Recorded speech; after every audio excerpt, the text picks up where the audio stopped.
So I'm wondering whether you've ever thought about this.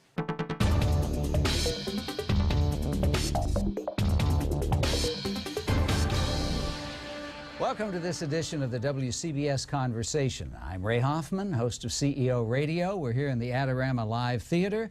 My guest is Chris Gardner, former trumpet player. Yes, sir. Welcome to CEO Radio and welcome to the Thank you. WCBS Conversation. Thank you. This is a big deal. Thanks for having me. It's great to have you here. I'm going to try to get lucky with the first question. In all the interviews you've done, all the question and answer sessions, is there one question that you thought you'd be asked or you expect to be asked and never gets asked? You know what? That's a good question. And the question that I'm always wondering, why no one asked?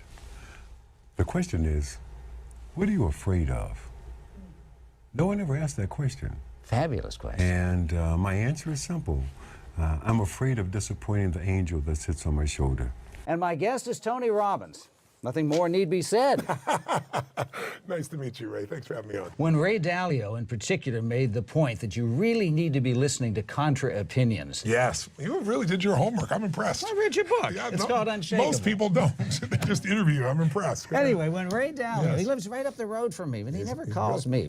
Now, take me through the moment you decided that you wanted to work for yourself, when you wanted to create your own firm, and how easy and how difficult was it? Oh, man. Come on. Come on. Working as a runner, you got a chance to watch those old foxes, those traders that just know both sides of the Let me trade tell and you just cut something. you up each Let side. me tell you something. A guy named Sandy Weil. Yeah, he's an old fox, too. So I'm wondering whether you've ever thought about this. Had you known more about science, you're about the same level of science student that I am, I think, which is... Back in the day, not so great. Yes, right, Yeah. down I got a here. B at Bergen Catholic in biology. Well, I was getting C's, so... Had you known more about science, had you been more experienced in science, perhaps more of a restrained CEO with experience, would you have been able to drive that train in the same way and make that medicine happen? Might it be that increased knowledge of science might have actually slowed you down? I think it would have not just increased knowledge of science, increased knowledge of what the traditional playbook is for building biotech companies. How quickly from the realization of the idea to an actual working coffin, we'll call it, an actual working bed, how long did it take? It's not easy being orange.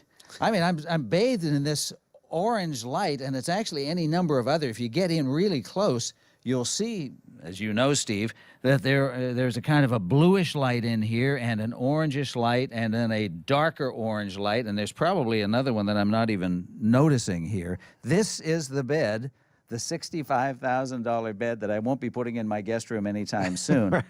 But you're awfully proud of this. We are.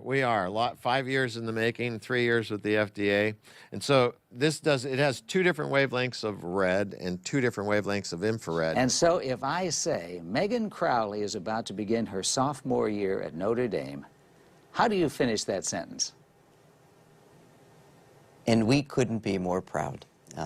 I think any parent would finish that sentence that way. There's something just a little special here that's different than with most parents. I want to ask you one more question. You were very close to your mother, as was I, very close to mine, so I understand where you're coming from. If she were in the audience tomorrow at the Small Business Expo, and there were a microphone over there, and she came over and stood at the microphone to ask you a question, what do you think she'd ask you?